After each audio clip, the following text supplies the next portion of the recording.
Yum! Cardboard. Hey everyone, thank you for checking out my next video, and I hope all of you are doing okay with the social distancing and the isolation that we have to do to get through this COVID-19 crisis. And, I'm hoping that we could get through this soon. But again, thank you for stopping by. And this is now the third video in my series to make a giant modular board game and ultimately a game show to help entertain you all as we go through this and even beyond that. In this video, I'm going to have hyperlapse videos on mostly how I'm going to paint and varnish the spaces. Also show how I determine which space is going to do what to ensure we have a unique look and gameplay. Instead of play-by-play about the process, like in my last video, I'm going to talk about life issues that affect many of us. My last video was my personal thoughts on the coronavirus outbreak and what we will learn, not learn out of all of this. But this video is more personal for me because I'm going to talk about the idea of the nice guy and the simp in relationships during this COVID era, and really talk about things that other videos, and there's a plethora of them out there on YouTube about nice guys, that the one key point that they always miss. But you'll see what I'm talking about very soon. Thanks for watching. We're going to get this game done pretty soon, and I really appreciate your support. Take care, guys. Stay strong. As you can see here, I made a simple list of the different spaces found in the game and the colors I plan for them to have. Instead of using spray paint for each color, which I've done in the past for other crafts, I discovered it would be less expensive and provide more paint if I purchased these 4 fluid ounce bottles of acrylic paint from the dollar store. I can buy 5 to 6 of these for the cost of 1 can of spray paint, and I get more paint and better control over the coverage. Win-win. I use Photoshop to design the different game spaces and the graphics on 11 by 17 gloss print. These are just some of them. I'll show the whole lot and explain them in more detail in the next video, the big reveal. To start this process, I'm going to retrace the center octagon where my graphics will be placed. I'm going to use black markers so when I use the paint, I'll be able to clearly see where the center octagon graphics goes. And while I do that, and go through this whole hyperlapse video for the rest of this, let's talk about relationships and the idea of what is a nice guy. Right off the bat, I'm a proud Generation X man in a committed relationship with a growing family. I'm glad as hell I'm not single today. Being single today seems complicated and tiring, based on what I've heard from single friends and from what I've seen online. A younger millennial friend of mine recently told me that one of his buddies is a single guy, perpetually single, who's always struggled with relationships. But now with this corona social isolation as the norm, his buddy was freaking out. And not only that, his buddy, for the sake of this, let's call him Mark, had a former crush that friend-zoned him for years, and his buddies convinced Mark to give up on pursuing her. It just wasn't going to happen. Mark finally listened to them and acknowledged that for years nothing happened, and he was finally able to move on. But lo and behold, I was told that former crush came back during this outbreak and now has Mark wrapped around her finger again, buying her food and supplies, with the poor simp believing a relationship can now happen. I shared this story about this guy Mark, who I don't know personally, because my friend told me he doesn't want to talk to Mark anymore. My friend explained that he can't look at Mark with respect anymore. He can't take the simping and constant complaining anymore, and can't understand why his buddy just doesn't man up. This is when I stopped my friend's rant and told him not to give up on Mark, and that I used to be just like his buddy. I used to be just like Mark, and realistically even worse. My friend was shocked, as he's known me for a few years and he's always seen me as a confident guy. Confident and self-assured? Yes. Even though it seems like a different lifetime ago, during my teens and 20s, things were much different. I was Generation X's biggest nice guy simp. And I'm going to explain why that was. Finally, someone needs to explain why and how simps exist. On YouTube, there are thousands upon thousands, maybe 1 million videos by now, purely on the subject of nice guys and why they suck. There are channels devoted purely to educating men away from the simp mentality, and there are books galore on the subject. I get that.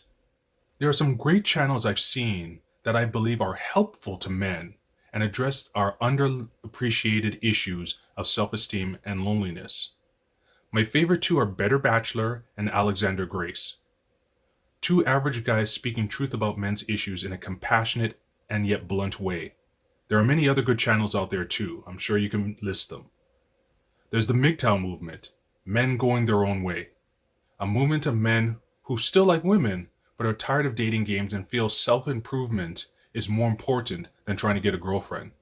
Think Before You Sleep is a YouTube channel that's a great example of this. Then there's the Red Pill movement. I don't know much about that one, to be honest. I've seen contradictory things about it, some saying it supports men's rights, others saying it's practicing open misogyny. It all depends on who you talk to and who you listen to. And then there are the myriad of YouTube channels showing buffed, good-looking guys and beautiful, sexy women telling lonely, nice guy simps why they suck and should change their ways immediately. I watch some of these videos and laugh. Laugh because these experts, I'm sure many of them were the ones back in the day that treated nice guys like garbage or used them. They always miss out on the most important point required to cure someone of a perceived negative ailment. They miss out on the how and why simps and nice guys exist. With this current coronavirus outbreak as an example, scientists are trying to make a vaccine and possibly a cure one day by deconstructing the virus and figuring out where it came from and why it does what it does. Not simply concentrate on the symptoms, but look at the underlying origins. Everyone loves to deconstruct the nice guy based on what he does to find love. But no one I've seen bothers to figure out how an average everyday little boy grows up to become an unsure man who lacks confidence. I actually had an email conversation with Alexander Grace, who I mentioned before as a respected men's mental health YouTuber, and sent him a copy of a book I wrote called The Boy with Zero Self-Esteem, One Man's Mental Health Journey from Depression to Self-Actualization. I'll talk more about my book in a second. Alexander did glance through the intro, and he said the book seems to be more about mental health than about nice guys. Nice guys, which he refers to in his videos as low-quality men, just as he talks about what low-quality women are versus high-quality men and high-quality women. I told him that they're one and the same, that mental health and nice guys are the same thing. Being a nice guy is a mental health issue. Most men considered nice guys or simps are clinically depressed and lonely. They suffer from anger issues, anxiety, excessive compulsive disorders, feelings of suicide, and low self-esteem. I know this better than anyone because I went through it all, which seems like a lifetime ago. I wrote my book, The Boy with Zero Self-Esteem, when I was in my late 30s, purely as a form of reflection and personal healing. It was part of my journey of meditation and self-actualization, to catalog my life's journey in a memoir. It wasn't written as an attempt to be a bestseller, and for years I never bothered to sell it. I eventually decided to offer it online so that other men who feel misunderstood or alone can find comfort and solace with someone who knows exactly what they're going through. If you look at the media, not just YouTube, but movies and television, the idea of the nice guy gets no sympathy and no compassion. He is branded as weak and pathetic, with dastardly ulterior motives towards the woman he desires. And yes, the nice guy, because he's misguided and lacks self-esteem for deep-rooted reasons, does fixate on a specific woman who he puts on a pedestal prematurely because deep down he's a hopeless romantic who's too afraid to make confident moves. He projects his romantic fantasies on a woman who only sees him as just a very giving friend. She could use the hell out of him because he lets her. Overindulging her in every desire is part of his misguided chivalrous Prince Charming fantasy. The nice guy truly doesn't understand women, doesn't understand their signals, and many times does not understand their choices in guys. He was never really guided by a father figure or friends unlike himself to embrace nuances and find signs. The nice guy knows he lacks courage deep down, but hopes his crush will see that he has the qualities his crush adamantly states outwardly that she wants in a guy, but can't seem to find in the guy she dates. And yes, there are nice guy simps out there who go way too far and are dangerous. Just like there are bad boys who go too far and are dangerous, and like there are women who go too far and are dangerous. That's people for you. In the 80s and 90s, the nice guy on TV and movies was a harmless, nerdy annoyance. In rare moments, he actually got the girl. In movies and television now, he is the evil wolf in sheep's clothing, that psychopath and narcissist who wants to hurt his crush, versus the bad boy who is dangerous in his attitude but can be changed by a great woman. Everyone has their opinion on who nice guys are and the severity of their presumed patheticness. My own new word. Regardless of your thoughts and experiences with simps, I'm going to give you an origin story. My origin story. I'm going to summarize how I went from a normal, fun-loving, adventurous little boy to a broken young man who was the king of the simps in the 90s and early 2000s. So here we go. Let's start with the family, more specifically, my father. My parents divorced when I was 6, and I ended up living with my father, and eventually my stepmother as well, during my entire childhood and teen years. My father was brutally strict, and tried to raise me as his father did in the old country. My grandfather was a village elder, whose word was law. My father came to Canada with that same mindset. During elementary school, we moved a couple of times. I only found out about the moves the day of, thus missing out on opportunities to say bye to friends. When I struggled with my homework, I would get slapped in the head and told to figure it out. It should come as no shock that my grades weren't the best, as I developed a fear of asking questions. As a general punishment for bad behavior, even for the smallest infraction, a savage beating with a belt was the remedy. When I was in grade 7, due to a racist teacher my father was too blind to detect and would not listen to me, all my comic books and toys were taken away from me in 1 year. This might not sound like a big deal, but if you could put yourself back in a 12-year-old's mindset, imagine everything you found enjoyment in was taken away based on lies, and you were left with nothing but anger. Again, my voice was rendered unimportant because I was a child, and in our home, what a child thinks doesn't matter. When I was a teen, I had an 8 p.m. curfew. Little children in my neighborhood were allowed to stay out longer than I could, and they knew it, even during the summer months. When my father graciously extended my curfew to 12 midnight, only 1 day a week, when I was 17, again including summer when school was out, it still led to me being a social pariah. I barely got invited to parties because I would have to leave before anything got started. I had zero social life as a teen, and my opinions and protests in the house did not matter. By the time I moved out of the house at age 19, I was an angry, broken little boy. I thought I was a man, but deep down I was a broken little boy. My father thought being ultra strict would raise a strong, confident man. It did the complete opposite. That's the joy of authoritarian parents. But my home upbringing was only half the problem. When it came to girls, well, I had a female bully in grade 8 that made my entire school year pure hell. She constantly ridiculed me for being ugly and skinny. And this wasn't some schoolyard crush thing. This chick really disliked me for no apparent reason, and she got other girls to join in on the insults. This would have a lasting effect on me. In high school, I developed my first simp crush on a gorgeous girl who had an affinity for dangerous bad boy types. I did everything I could to impress her and show I was the better option, but I was too naive to see that she only liked the dangerous types. I was not that. But in hindsight, I saw she kept me close because I bought her things and always made her feel better about herself after her chosen boyfriends assaulted her or cheated on her. It drove me insane watching her go through such things, knowing that I would treat her better, and being told how nice and sweet I was, yet also being told that I lacked, quote-unquote, it.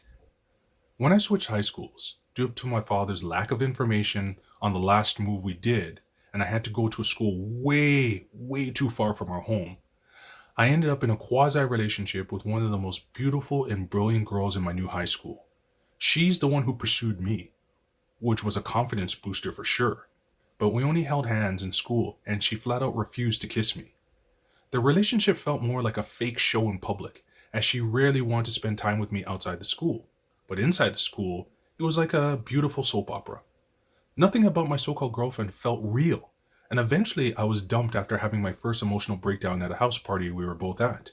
The combination of being with someone who really wasn't into me, mixed with my father's ridiculous curfew and my lack of close friends, broke me at that party. I completely lost it and just went on a crying spree and left. Many, many years later, I found out that so-called high school girlfriend of mine came out as gay. That high school fling finally made sense with that revelation, but I also realized it caused me great depression and killed any confidence I had at the time. That fake relationship just confirmed all the torment my grade 8 bully threw at me. It also didn't help that my first crush from the old high school came back to find me at the new high school. My dumbass believed she finally saw us were dating. But really, it was to lure me to her current boyfriend to get in a fight with him, like a lamb to slaughter. It devastated me to figure that out. As I said, by age 19, I was an angry, depressed, broken boy with zero self-esteem. My early 20s were far worse, for reasons some of you can probably deduce. But this video will go on for hours if I continued on. If you would like to know the full story, please consider picking up my book. The link is in the description area. Anyways, the reason why I'm sharing this is to demonstrate that being a nice guy simp is an unwanted journey that lasts for years. We all start off as fun-loving kids, but our families and peers help mold our sense of self-being, self-worth during those crucial years of self-discovery. I was molded into a social pariah by people around me who weren't aware of the damage they were causing. And you just can't undo that overnight with a video telling you to change. It took me years, many bad relationships, another mental breakdown, 2 attempted suicides, and achieving a real platonic friendship with a woman for me to grow, learn, and become a confident man. It's a long journey that takes patience, love from friends, and a willingness to admit you need to change from within. To all the nice guys out there, you can find happiness. You can find self-worth, but only after you put yourself on a pedestal. Once you take that journey to repair your self-esteem, understand it won't be easy, but the end result will make you happy. Embrace MGTOW, and then embrace love for someone who truly loves you for you. To everyone else, instead of insulting the nice guy simp, maybe talk to them and learn from their personal story and hardships. You say you're a friend? Then help that friend heal. Show that friend you understand. Help that friend find someone who appreciates them for them versus just using them for laughs, an emotional crutch, and for free dinners. You can't complain about nice guys while keeping them close enough to get stuff from them. It's called being a user, and you are part of the problem as much as that person is. And speaking of dinner, my varnishing is done and the final stage of making the modular spaces is at hand. The next stage is gluing down the graphics and adding special touches. From there, we test the game and then start the game show. Thank you so much for listening, and please comment below. I would love to know your thoughts. Let us debate. Stay safe, guys. We'll get through this coronavirus madness soon enough. Love to you all. Cheers.